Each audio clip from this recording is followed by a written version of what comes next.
Good morning, Rabbi Isai.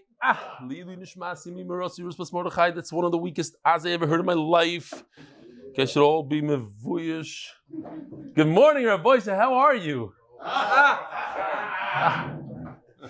Hayoim Shiva v'arbaim yoim sheim shisha shavuos v'chamisha yomim boimer loimer. So our very good friend Michael Harbader, he went in on Friday to get his ankle replaced. But before that, you replace an ankle, you have to do a couple of tests. So they did a few tests on him. They said, "You're not going anywhere. You need emergency surgery on your heart." Here he is in the hospital. Michal David ben Hadassah, Refuah Shelaima, mamish nes, that he went in for his ankle. A pelagic thing I saw today. I don't know how to explain these kind of things. It's one of these unbelievable things that sometimes happen. As we know, yesterday there was a big nes in Klal Yisrael. 4 hostages were rescued, and a lot of the enemy was not rescued. But I saw a crazy thing that the father of Almog that was rescued died a few hours before he was rescued. He never knew that his son was rescued. Mamish, just a few hours before. It's a pelagic thing. These things have, this neshama should have an aliyah. A great video that was sent in. Rabbi, you all know about the Cybertruck, right? Maybe you don't know if you live under Iraq. There's something called a Cybertruck.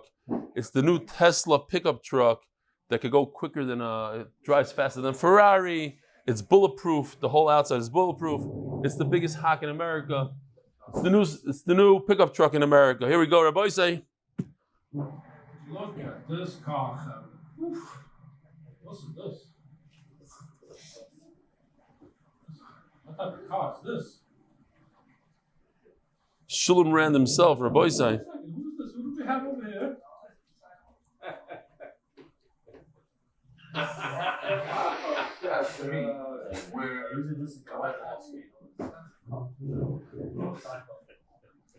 Expensive coffee, expensive car.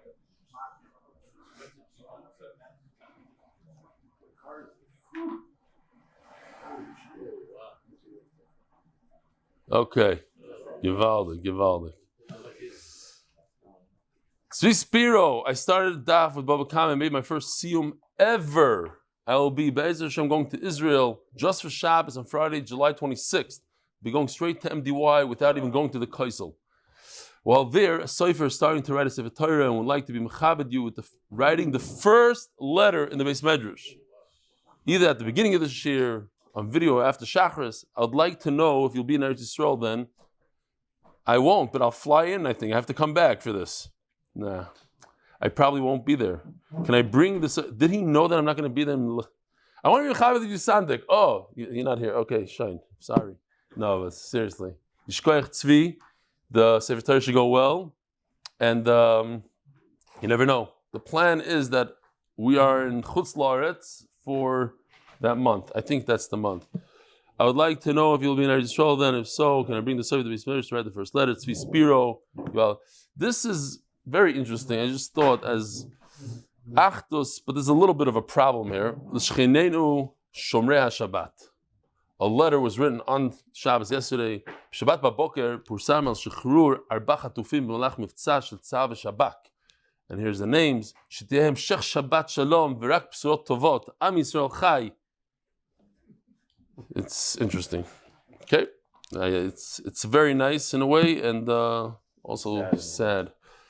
Here is Reb Chaim Levine setting up shop at Kesher Nafshi over Shabbos.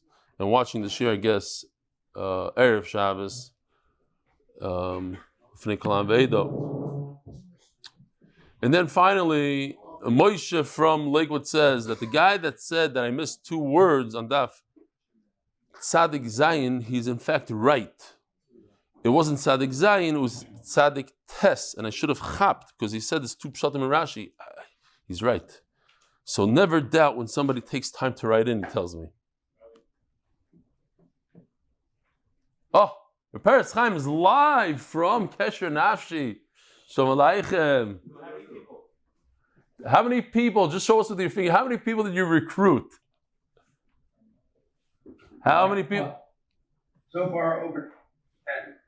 Over 10. Over 10. Gewaldig. Was it worth setting up a booth over there for 10 people? Even for one. Even for one person. Nice answer. But when we discussed this, I told you to say something else. No, I'm just kidding. The Masech responds by anonymous for the safe and speedy return of all has unbelievable. That's how you get people. You wonder how you got 1,400. He goes and he sets up and he has his stuff in his car. Some people have a spare tire in the car. Some people have posters and Gemaras in their car. That's how it goes. The Masech sponsored, and again, a reminder, Bava Basra is starting. Reb Nachman Seltzer, what are you doing to bring people in for Bava Basra? You got to daven. By the way, I read your article, Mishpacha. I think maybe it was last week. I just read it this week. Very nice story. You're going to put it in your book? 12 hours. It's one of those stories that belongs in a book.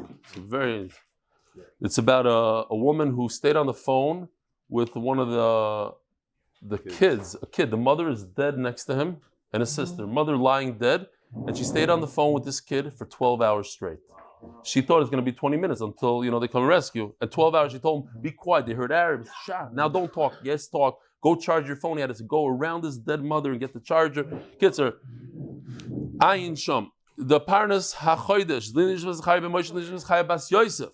Parnas HaChodesh. The Refuah Shelaima Neftali Hertz ben Leah, a hidden tzadik in our generation. Parnas HaYoim. Joe and Galia Berry in memory of Joe's mother, Devora bas Zev. By Ira Greenstein, Eli Nishmat, Reb Tzvi Hirsh, Ben Reb Simcha Friedman, zechus Devora, the Tzvi Chemed. Rabbi Yisai, we're holding by the Mishnah on Daf Kuf Aleph Amud Beis on the bottom. There's 2 Mishnayos on the bottom. And I have a question for the Olam. This is worth 800 points, especially if you weren't here last night. When you rent an apartment from someone, when are you mechuyev to put up a mezuzah? What's the difference between it's furnished? I would say after it's furnished. 30 days. How do you know that, Rabbi Yisrael? That's great. That is great. No, because yesterday you weren't here. Yesterday I asked if you have 3, you guys who weren't here, so I'll say it again. Yishuv Eretz Yisrael, you could plant a tree, you could plant wheat, or you could build a house. In what order do you do it? And Rabbi Yisrael answered the exact opposite. And I made him a sugar. I said, it's a good thing you came today. And here he is. He's answering the answer. Beautiful. Nobody got it in the Hebrew share, actually. What's he get for his 800 points? So what does he get? He wins the game. He wins. So 2 million points. So the answer is that if you move into an apartment, you're renting an apartment, let's say. So if you live in Eretz Yisrael, you chayiv the mezuzah immediately. Why? Because of mitzvahs yishuv Eretz Yisrael, and if it's in Chutz La'aretz, you have 30 days. Says the Eli Mishnah, Hamaskir bais l'chaveroi, Hamaskir chayiv. It's similar to what we do today. When you rent an apartment, you rent the house, the landlord has to provide bedelas, has to give you a front door. We even have a picture here, a house without a door. Baneger. Here's neger. Neger is this bolt that you put from the inside so people can't break in. Ubemanol, a little bit of a lock, whatever it is, however you want to say, but it's from the outside. Ubechol davar shma'aseh umon, anything that you need a professional to put together, so the landlord has to provide it. Aval davar she'einu ma'aseh umon, I'm going to see what that could mean. Something that you don't need a professional, hasoicher, you say. That's up to the renter. Hazevel, the manure that comes from animals, who owns that? Shel balabais. The Gemara is going to discuss whose animal is it? Where is this? Why does the landlord get to keep it? Ve'en lasoicher elo hayoytze min hatanur umin hakirayim bilvad. And the renter could only take the ashes out of the oven. I forgot to look this up. I want to look this up. When I was learning this, it's like, what do you do with ashes? Who needs ashes? And Rashi says you take the ashes and you use it for fertilizer. You could use it to cover stuff, right? They use it to cover things, correct.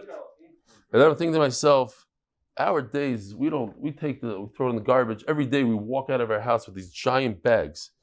And in those days, everything, you had to reuse everything. Even the ashes I'm using for this and that, I'm using for this. And then I thought to myself, what might be the greatest invention of the last 100 years? I think the lights came before that. I don't even know when it was invented, but maybe plastic. Anybody ever think about that? Plastic. Everything today is plastic. Everything. Yeah? I guess even my contact lenses are plastic. Everything. No? Something. Fine. So today, that's a plastic. You get a cup, throw in the garbage, this, that, everything. A piece of leftover fabric. Everybody's fighting over it. They're going to bezin over it. It's like a hole. This is how you lived your life.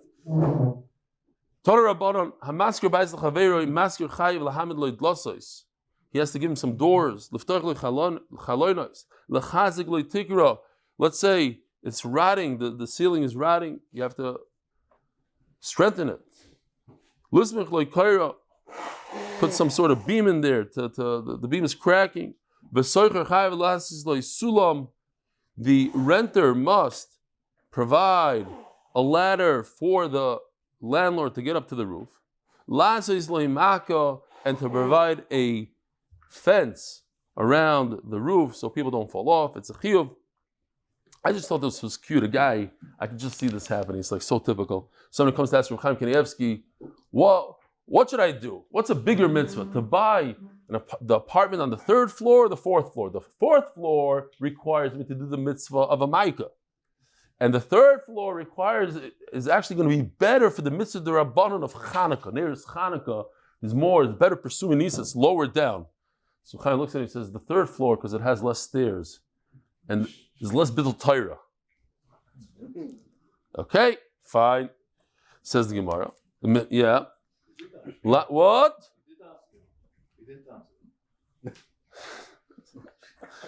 You asked what? It was asked. What did they answer? Not what I answered. Okay, listen.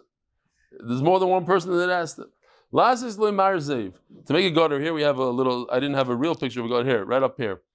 Basically, the gutter in Brooklyn we called it the gutter, but that was something. That was the sidewalk. The gutter is. You know what I'm talking about? The gutter. The gutter is the street. Gutter is a street. No, that's a gutter. A gutter is something else. If you drop the then it's a street, which no one in America knows what you're talking about. Go to Atlanta. Don't let the kid run in the gutter. My mother said that if you run in the gutter, then the kid could end up in the garbage.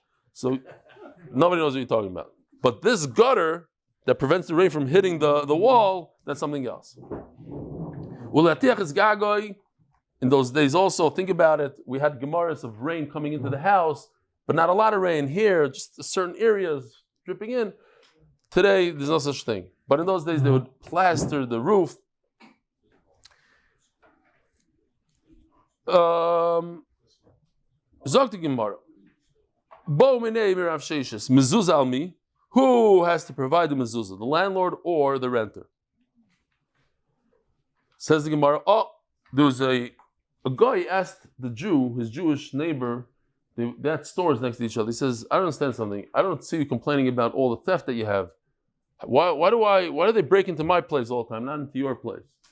He says, "Because I have a mezuzah. Protection." So he says, "So could you provide me with a mezuzah?"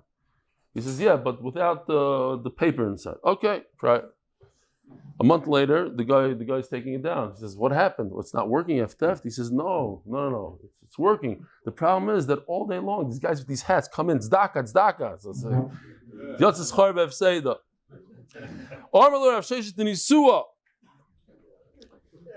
So who has to provide the mezuzah? It says in our Mishnah that something that doesn't require. Oh, I skipped.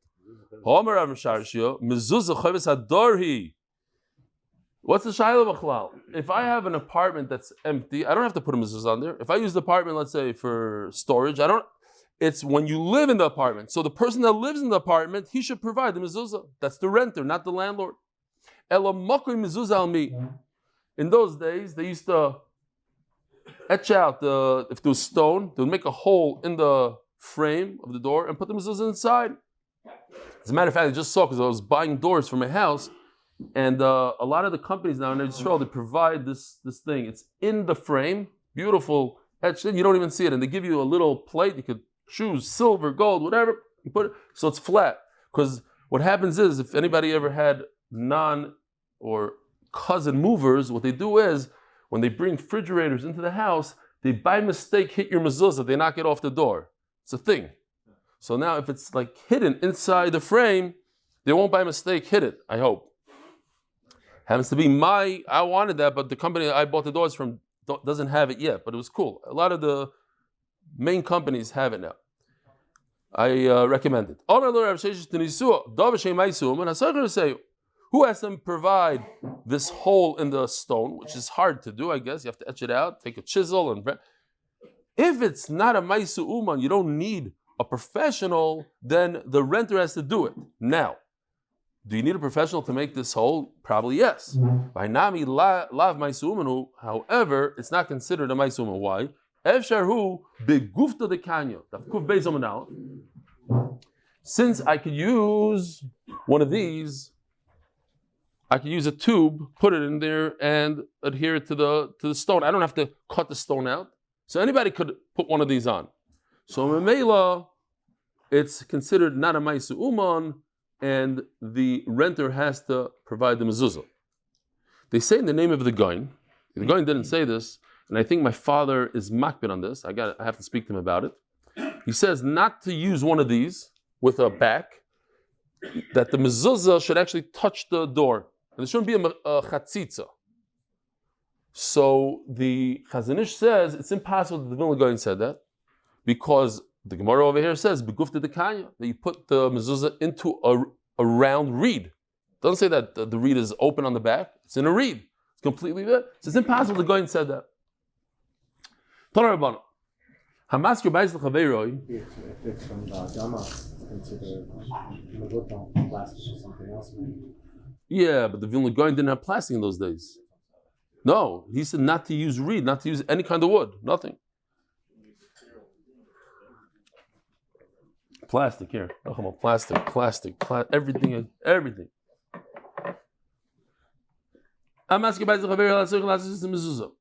If you rent the house of your friend, the renter has to put the mezuzah. You're not allowed to remove the mezuzah when you leave. Why? It says Taisvus, because it's a danger. You're creating a danger to the people that live in the house. There's mazikim. The mezuzah goes and protects the people from inside the house. By you removing the mezuzah, the mazikim come back and could create a problem. But you can put a simple kosher one in its place. We're going to get there. Very good. So, a lot of people are asking themselves, wait a minute, the new guy who walks into the apartment is going to probably put a mezuzah. So you won't have mazikim. So what's the problem? Why do I need to keep my mezuzahs there? Every Furmiyid who walks in, who put mezuzahs up. So the Or Chaim says, I thought it was very interesting. He says that when the mazikim can't get into a place because there's mezuzahs, they really want to get in there. So as soon as you remove it, they go in like crazy. They really attack the place, and therefore it's very dangerous, even for a few moments. That's how he explains it. So anything that had Kedusha to begin with, somebody that had Kedusha in his life and he got rid of the Kedusha, it's more dangerous than somebody that didn't have any Kedusha at all. The mazikim want to come and attack. So, let's get to the end, and I'll address what you're saying, Rabbi Yaakov. Uminachri. And if you rent from a guy, you provide him mezuzahs, he doesn't care. So when you leave, you can take the mezuzahs with you. Says the Gemara, there's a person, it seems like it's going on the last story, that he rented from a guy, and when he left the guy's house, he took the mezuzahs with him, and it ended up that his wife and children died. It's a terrible thing, it's sakana to take the mezuzahs with you. As the Gemara, you just said that when you leave the guy, you could take the mezuzahs. And now you're saying that if you take the mezuzahs, wife and kid died. No, the story was when he rented from a Jew, not from a guy. From a Jew, it's dangerous. From a guy, it's not dangerous. So, what happens when you buy very expensive mezuzahs and you want to leave and you want to take the mezuzahs with you? So there are a number of things you could do. First of all, you could charge the person moving in and say, listen, I'm leaving you the mezuzahs, but they cost me $10,000. Pay up. The other thing you could do is that you could trade them, you could switch them out, but I think it's better if you take them to be checked, and while you check them, you don't want to leave the house without mezuzah, so you don't do like a trade, like a switcheroo, because you want to take it with you. What? Go to Gmach. And you take the cheapest mezuzahs possible. No, whatever the Gmach gives you, it doesn't have to be cheap. Whatever the Gmach gives you. Whatever he gives you, yeah. If they give you good. And then let that guy deal with the Gmach. What's you? That's what people do. That's what people do. Okay. Chaval, I didn't know that. Rav Goldstein says, you hear? Rav Goldstein says, go to the Gmach, get mezuzahs, change them out. But does he say to check the mezuzahs? I don't know. So interesting story. Let the renter deal with the Gmach. Well, what if you rent it to a guy? The guy then goes and rents it to a Jew. You rent it to a guy, so you take your mezuzahs, and then the guy goes and rents it to a Jew. So that's his problem. This is his problem. Simple solution is to rent it to a guy and let for him 1 minute. Yeah, like we. No, but if it's your house and it doesn't have mezuzahs, that's a problem. We were talking about renting. We're renting a house of a guy. Your house now has mazikim inside. If you're renting to a guy, it's not a problem. That's what we're saying, right? No. Before we're talking about the house was a guy's house. You're renting from a guy, not to a guy. So, just the interesting story that I saw. Ma'aseh Shahaya, a guy wanted to rent one of these zimmers up north, and the guy says, "Listen, I have good news for you. It's brand new zimmer. Nobody ever lived there. We just finished construction yesterday." So the guy comes up with his whole family for Shabbos. He walks in. He can't believe it. There's no mezuzahs yet. The guy forgot to put mezuzahs. He tells his wife and kids, "We can't stay here. It's Marash Sakana. Can't stay here." So first of all, who's chayiv in the mezuzah? So it happens to be that Airbnb, Bizman Hazeh, the owner provides the mezuzah. So the Ramah says, whatever the minig hamakam is, if that's the minig. So today I think the minig is that the owner provides the mezuzah. Pundak is a different shayla. You don't have to have a mezuzah on a hotel, something that you rent by the day or whatever. This guy decided he's not staying there for Shabbos. Can't. How could he stay a place without mezuzah? So Motzei Shabbos, the owner of the place says, "No, how was? When are you going to come pay?" He says, "I can't pay you. I didn't stay there." He said, "What do you mean? No mezuzah." He says, "Oh, I forgot to put mezuzah." "But what do you mean you're not paying me? You let us stay there without a mezuzah?" He says, "Really? Why? No mezuzah?" He says, "Look it up in Allah. You let us stay there." So they came to ask.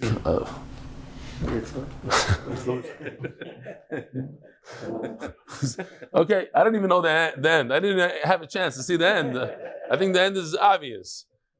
If you let us stay there, then you're chayiv and finished. Weiter.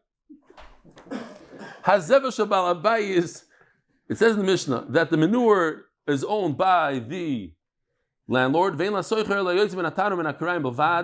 now the Gemara is going to talk about the manure. What are you talking about? Why does the manure belong to the landlord? If it was rented to the renter, so everything that goes in the chutzner is the renter's. Or just stick in the word let's say the animals are the renters. So why should the balabais grab his manure? It's from him. So we must say we're talking about a yard that was never rented to the renter. The maskir. Or the bulls, the cows are owned by the renter, the landlord. Pshita. So certainly it should go to the owner. We're talking about that the chutzner is still not rented to the renter, it's the landlord. And you have animals that come from other places, and it goes to the balabais. What's the big chiddush? The chiddush is this is a sugya. Can my yard acquire for me without me even knowing? things fall in there, I take it. Meisve, I have a question. If a guy announces, whatever falls into my yard is mine, his yard does not acquire for him. It's a problem. If your yard could acquire for you without you even knowing, so certainly if you announce it, so then why is it nothing when you announce it? The reason why you don't acquire when you make an announcement, in a special case where it's a yard that doesn't have any walls, things could go in and out, there's no protection, there's no shmira, so you don't have the right to acquire with that. So how to explain the last part? Everybody's talking in the city. Did you hear what a nace happened to Pliny in his yard? A deer with a broken leg stumbled into his yard. He's going to have good dinner tonight. A bunch of fish came off the river right into his yard. Wow. So don't touch it. The guy announced, whatever my yard is acquiring for me, you're not allowed to touch this stuff. But if it doesn't have walls, so what if people know about it? Says the Gemara, no, it's different. Since people are talking about it, so nobody wants to take it. They're mentioned. They're going to go into his yard and take it. Everybody says, oh, Pliny got a free deer. Then we say that it's like a chatzar mishtameres. Says the Gemara, Meisvei, Zevel hayotzim min hatanur umin hakirayim, the ashes that you have in the oven, va'hakoilot min ha'aver. Hakoilot min ha'aver means somebody comes with a pail, and as the animals is providing manure, he grabs it with the pail before it hits the floor. Hakoilot min ha'aver, he grabs it out of the air. Hareyu shaloi, this belongs to the renter. V'shaberefes, and whatever's in the barn, v'shabachatzer, whatever is in the yard, shabal abayis, that's the landlord's. And if it's true, what Reb Yossi says, that your yard could acquire things for you without you even knowing about it, why is it? Think about this. I have a pail, I'm standing there, the manure comes out of the animal, drops 3 feet, boof, and I catch it with my pail. Whose is it? What? No show and tell? Coming up. Why should it be the guy with the pail? As it's coming through the ear, whose ear? Who has ear rights over here? The owner of the yard. So the ear should acquire for him before it even hits the pail. Mamish fighting over a piece of manure. You believe this? We're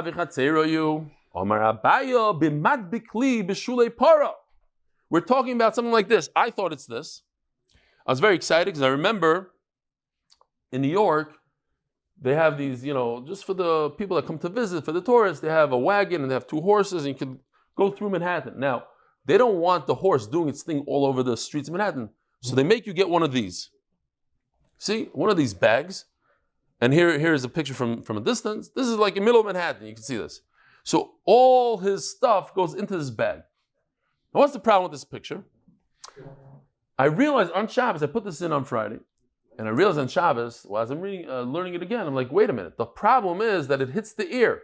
And once it hits the ear, it becomes the person that owns the chutzner. This is no good. There's a little bit of a drop until it gets to the bag. So I tell Yoshi, I said, you got to do this. And I told him what to do. And here is the outcome of his picture. I'll do a little bit of a close-up. MDY Infants. It's new merch, Rabbi Isai. New merch. This is much better. Why is this much better? Because now the manure doesn't have, it even has a little hole for its tail. I like it. It's very sophisticated. Now the manure it never hit the ear. It's grabbing it right away. The madbik, it says madbik, literally adheres to kli b'shulei para, to the para itself. Rav Amar Abir Shein Tzvi Lenuach. Huh? It says the kli is madbik, not the manure. So Yeah.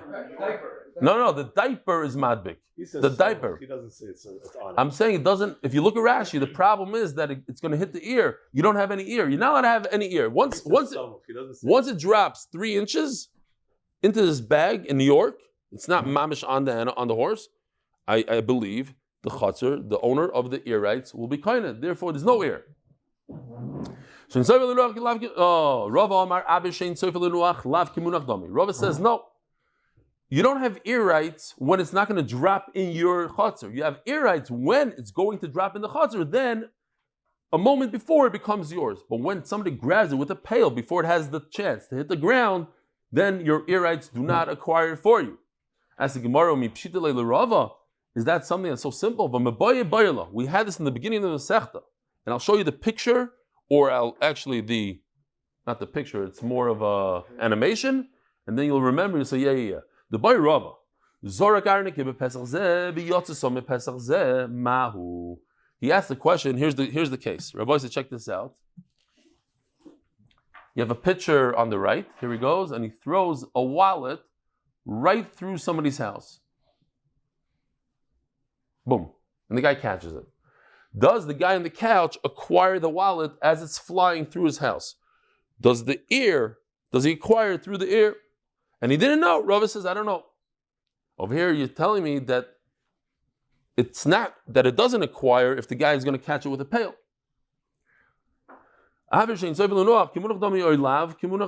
Says Gemara, no, that case is different. Why? Over there, the wallet goes right through the guy's house. There's nothing preventing it from stopping in the house.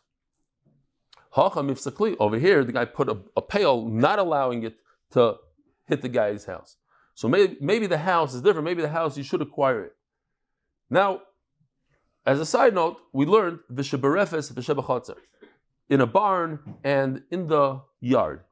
Those two, any manure in the barn and in the yard go to the landlord. Tarti. So according to Rashi, it means, why do I need two similar cases? The case of a barn, case of a yard. If I know the yard, certainly the barn, why do I need two? According to Taisus, it's more like a question. Tarti. A lot of times the Gemara says tarti. It's a contradiction. We won't get into it.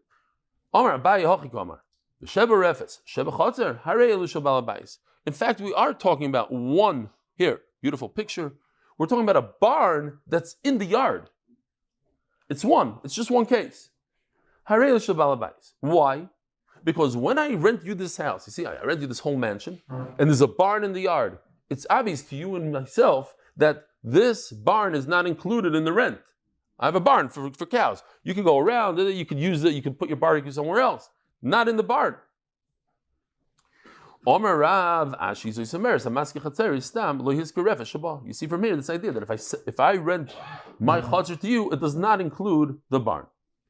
Now, again, Reb Eli is of the opinion that the chutzner acquires for a person without his knowledge. If something comes somebody throws a ball. Yeah, I have a neighbor like that. You throw a ball into his porch, it's mine. Okay, that's how it works by him. His chutzner is kind of all the balls from all the neighbors, Shelaima das. Even if it doesn't know it, boom, it comes to him. Yeah. So, is that true? Let's see. Meisvei. What about pigeons that land in your porch? Do they become yours? What about the eggs that they lay? According to Reb Eli, the egg that a pigeon lays in your porch without even you knowing about it, you find out later. Oh, I have chicklings there. Well, what happened? The eggs were there, so you should be kind to them. And if you're kind to them, it's a big problem for the mitzvah of Shilach HaKen. Yoyne Shoivach. So let's talk about this for just a moment. It says in the pasuk, Ki yikare kantzipel lefanecha. What does yikare mean? You happened upon a nest. And we learn from this that you can't have it there. It can't be yours. You have to happen upon it. But derech b'choleis lefaneh. Who just did that? Oh, it's Gishma. Okay. Maybe because my son, my oldest son, this was Bar Mitzvah Parish, I heard this of that. But okay. B'choleis al haaretz efroichim oy beitzim v'oimer vetz al efroichim. Basically, take the mother with the baby. You have to send the mother away. Then you can take the baby. The babies take the eggs. You get a for it. So if a person has a dovecote, this these little. What is this? This is private property. This is in his backyard. The pigeons are not private. He doesn't own them. Right here in Bet Guvrin, just a few miles from Bet Shemesh, you have these antique people use these little holes for pigeons, yeah. So, Yoin Shav, Yoin Gozel, Yoin Shav, Yoin Aliyah. You have pigeons living in your attic. Hashem Yirachim, I know people that's sitting right here on this table. They have pigeons in their attic. Chayova is b'shiluach. You got rid of them? No. Impossible to get rid of them. You close this hole, they come this hole. Most unbelievable. Chayova is b'shiluach. You are chayiv in shiluach haken. V'asura is begezel b'pnei darkei shalom. You could do shiluach haken, and it's also for someone to take those eggs because of darkei shalom, not because it's gezel. Let's make peace in this world. I want to show you real quickly on Erev Shabbos. I'll just set this up. On Erev Shabbos, I went to Reb Eli. He's Avrich in the Koilel, who basically knows Shas al Peh, together with my Rebbe, Reb Yedidya, my Chavrusa, Reb Mendy's Chavrusa. I said, come, tell me, give me some halachas maybe, real quickly. So he gave me some halachas. Here it is on his porch. Now, what's very, very interesting is I thought, what comes around goes around. I got Eliakim this gift. It was a big gift. I got him a mosquito catcher. So, just saying it. Here we go. So now, you need to get the bird to go away and then get the egg. This is your house. It's my house. Right. So now this bird belongs to you. It's my bird. It's my mosquito machine. Left here from Sukkot. It's all yours, right? All mine. So there's no shiloh haken if it's all yours. Not mine. In other words, I said in Koilel once that I'm not zoiche any type of birds, anything. So you're not zoiche anything. I didn't do. Okay. Fine. So this is all hefker. So now if you mishalech the thing, even when he's mishalech, you're not being zoiche in the egg. Not zoiche anything. Right. You're not zoiche anything. Okay. So now you can do shiloh haken. If you make this bird go away, right? And you take and then you can take the egg. As long as he's on top of it, even if he goes above, but he's standing up there above the can, don't take the eggs. Okay, it's also now you can go for What it. if he goes flying? If he goes flying. What bracha do I say? You don't say Shahad Devora? No, you don't say a bracha No, because okay. you're not sure that that it's be'emes hashiloch haken. Now there's an issue that maybe it's the father. Maybe it's the father, and so usually during the daytime the father sit on it. And because we don't know, Yeah. so you're not going to say a bracha. All right. Haredi mechaven to do mitzvahs shiloh haken. I'm going to chase away the mother bird and take the egg away. When you do kavanas like this, here we go. Always have a glove in your pocket just in case you want to do shiloh haken. Like your son has a cup, just in case. Okay, here goes. Go from behind. Go from behind. Just grab its tail. Grab its tail. There's 2 eggs here. Should I take both or no? You can take both. You can Should also I take both? Should I do you a favor? You can also put them back if you want. It's very interesting that I found another egg in there. Hold on. What's this? Oh my goodness. Look. This has my signature in there. That's crazy. Hadron Allah Mesechtes Beitza. Unbelievable. Okay. Good job. Here's the actual egg. That was a It's gross. That pigeon, it's weird. That pigeon wasn't flying away. Why? His wife, Eliakim's wife, has a gan with many kids on that porch. So it's used to humans. It won't fly away. See, I literally had to push it away. Real quickly, the Rashash, I was told, says, Rabbi Di said, you shouldn't do it. You shouldn't do Shiluch HaKen because it's the middle of Sfiras HaYomer. Rashash says, Al Pi Kabbalah, you shouldn't do Sfiras HaYomer. You shouldn't do Shiluch HaKen during Sfiras HaYomer. Which Rashash? Rashash, the Mekubal. The famous Rashash, today's Kabbalah is based on Rashash. I said, it's impossible. I don't believe that he says such a thing. How could he be Oiker, a Mitzvah D'Oraisa? So he says, but you don't really need the... Anyways, I found, Reb Chaim Kanievsky brings the Rashash, and he says that you don't have to be makir on the Rashash unless you do everything in your life like the Rashash. A. And then, Reb Moshe Sternbuch says, you don't do like the Rashash if you're not going to be able to be makir the mitzvah. If you can push off the mitzvah until after Shavuos, okay, so then do it. But if it's going to be Oiker mitzvah D'Oraisa, it makes no sense. That's A. I just thought I would share this with you because it was weird. I woke up this morning, and sometimes you have this thought, like your brain works on something overnight. And the first thing that came to my mind was, and I'll share with you, it could be it's Mama Sheker, but it was an interesting thought that I wake up, I didn't even hit the snooze and boof, this thing came in. So I was like, okay, oh fine, I'll share with the Ilam. That to me, it seemed like you have this 6'2" guy, 200 pounds, chasing away a little bird and taking away the eggs. L'mashal ma'adavar daima to Klal Yisrael, which is nimshal to the Yaina, and you have the Goyim, these giant Goyim, Iran, and then Hezbollah, and then Syria, and all these Goyim, even America, chasing away the Yid, and so we have to remember that all that is all orchestrated from HaKadosh Baruch Hu. HaKadosh Baruch Hu said to that 6'2" guy, you chase the bird, take the eggs. You chase the Yid, the Yaina, and take their hostages. But it's all from HaKadosh Baruch Hu. That's what we have to understand. Okay, just a machshava. I don't know what it is. Decided to share with you because I didn't think about it beforehand, and that's what I was thinking about at night. I don't know why. Okay. Zok the Gemara. So the bottom line is, what's the question here? Huh? Okay. The question is, how could you do shiluach haken if the chotzer is kaina, let's say by Eliakim's house? As soon as the bird lays an egg there, whose egg is it? It's Eliakim's. So then it's already not ki kare. It's not I happened upon. Osham aleichem. I was in a forest and I found the nest. No, it's yours. You own it. Once you own the egg, you can't do shiluach haken. That's why Eliakim said, "Oh, I had in mind not to be zoich anything that falls on my thing." Okay, problematic. It's still not like a forest in his backyard. Yeah. Says Gemara, if a chotzer is koine without your das, kori kanki kore, problem zuman, Amarava, beitza b'yitzias rubahu dechai v'lo b'shiluach. So, remind me to wash my hands afterwards.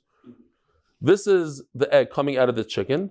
When most of it comes out of the bird, the pigeon, when most of it comes out of the pigeon, then you have a mitzvah to do shiluach haken. So what Rav is saying, it never fell into the nest. We're talking about a case where it never fell into the nest. It didn't fall into the nest, then Eliakim wasn't kainet, and I could go and do what? It's a funny story. I'm grabbing the egg as it's coming out of the pigeon, and I chase the pigeon away, and I'm kind of the mitzvah.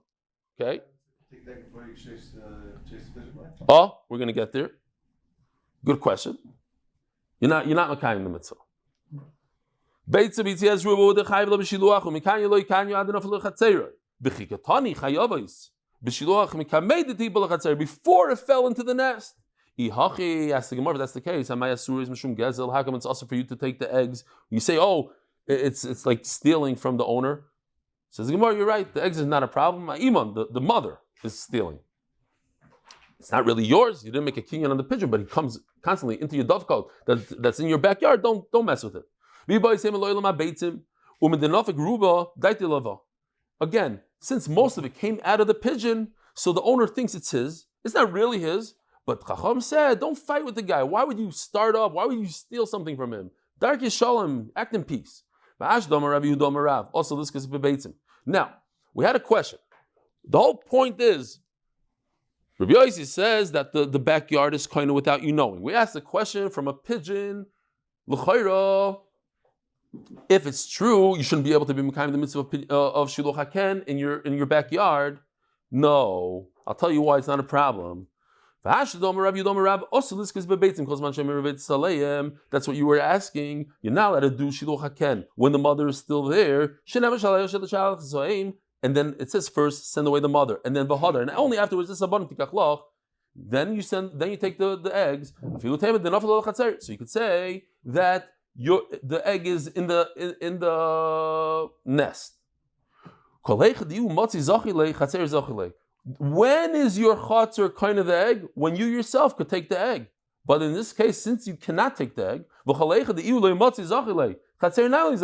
you halachically cannot take the egg. Why can't you take the egg? Because the mother is still there. So then your chotzer is not acquiring it for you without your knowledge. So then why do you say somebody else can't take the egg? Because of darki shalom. Gezemalyu. If you sent the mother away, now it became 100% yours through the kinyan of Chatzer. So whoever takes the egg is a ganav, not darkei shalom. It's not being nice. And if you didn't send it away, you still need to send it away. You can't take the egg anyway. Says the Gemara, the young child took the egg without sending the mother away. And therefore, you have to give the egg back. Why? Because of darkei shalom. Ask the Gemara, but he's a little kid. Why should he have to do anything? Katan bar darkei shalom, he has to care about peace. Here we see a new idea. The father of the katan shouldn't say, oh, it's just he's a katan, deal with him. No, you have to make peace in the world. He has to make peace. Says the Elegant Mishnah. Very interesting Shiloh. In those days, all of a sudden, you find out the Bezdin says, this year there's 13 months in the year. What do? I rented the house to somebody, and I wrote in the contract, it's yours for a year, and all of a sudden it's the 13th month. Does he get a free month? The renter gets a free month.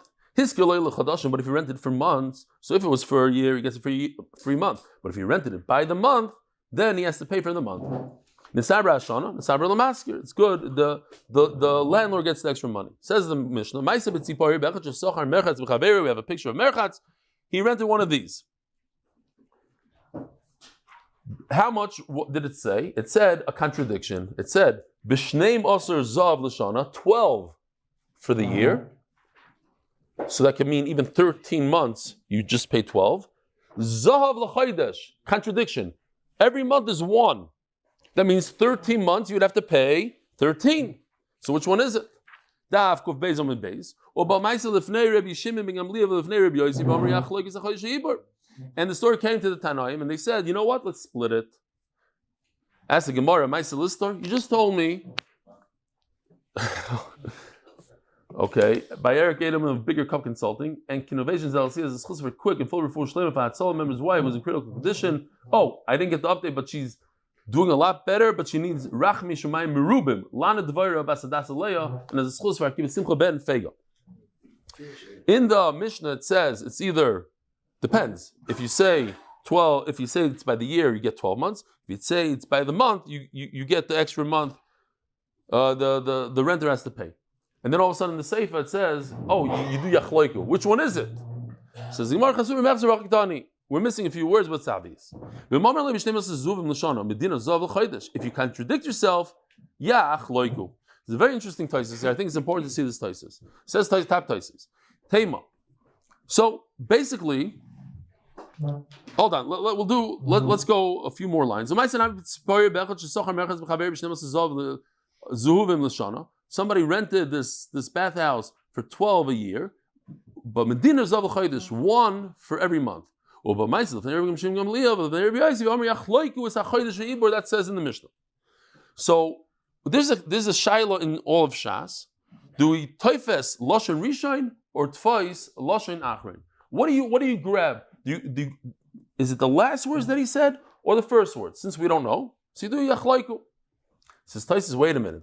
This same Reb Eli sometimes says that you do both, and sometimes he says you do the last one. So which one is it? Says Taisus,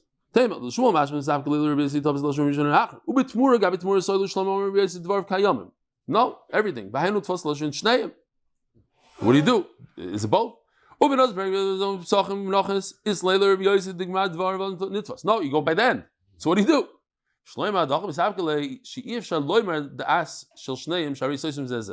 Taisus, in our sugya, the two lashonos contradict each other. One lashon is mashma, you have to pay 12 for 13 months. The other lashon is mashma, you pay 13 for 13 months. So it's a contradiction. Oh, it's a contradiction. Then you go by the end. When they don't contradict each other, then you use both. So the Gemara Adam Nitvas, Devora of Adam Nitvas, that you go by the Lashon Achron. Why? Because the Lashon is Masber the first. When it's Masber the first one, then I could go by the last one. Says the Gemara.